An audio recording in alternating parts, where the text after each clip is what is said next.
Distinguished guests, ladies and gentlemen. Which? While assembling these few remarks, Harry Bucknall, for it is he, called to give me two specific instructions. Number one, do not talk for too long, because he was planning to do so himself.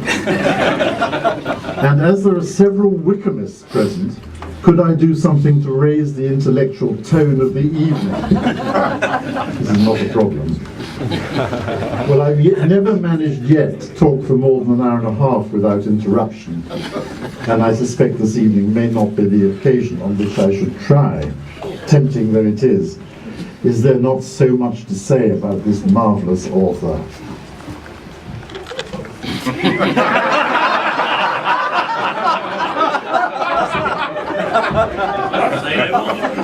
Now follows the intellectual bit.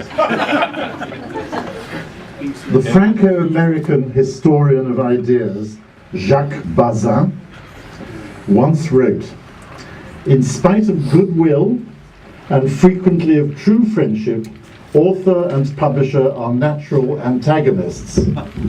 Authors, as everyone knows, are difficult. They are unreliable, arrogant, and grasping.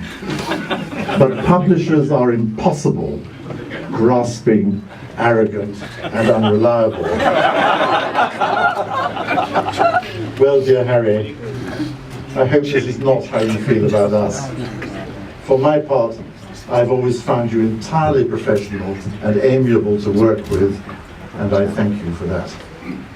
You have done Bloomsbury an honour in allowing us to publish your book. But there is something else, Harry. Here we go. We have found you, Harry, a very independent-minded author.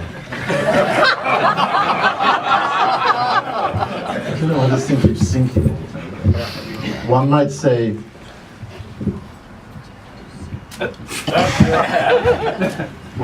a very rugged individual.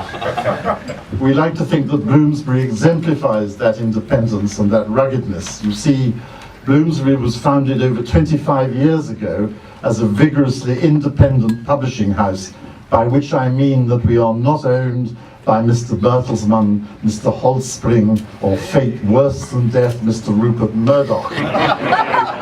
Bloomsbury is the largest truly independent publisher in Britain today. We are, as some of you will know, the publishers of Harry Potter. In recent times, I've noticed at our company board meetings that the executives are wont to say, "What we need is another Harry."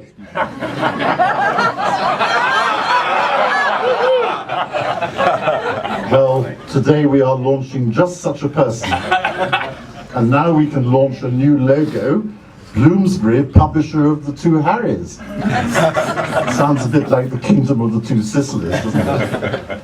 These are just some of the reasons why I wish you, dear Harry, the huge critical and commercial success with your book that you so richly deserve, and why it gives me enormous pleasure to introduce you to this glittering audience.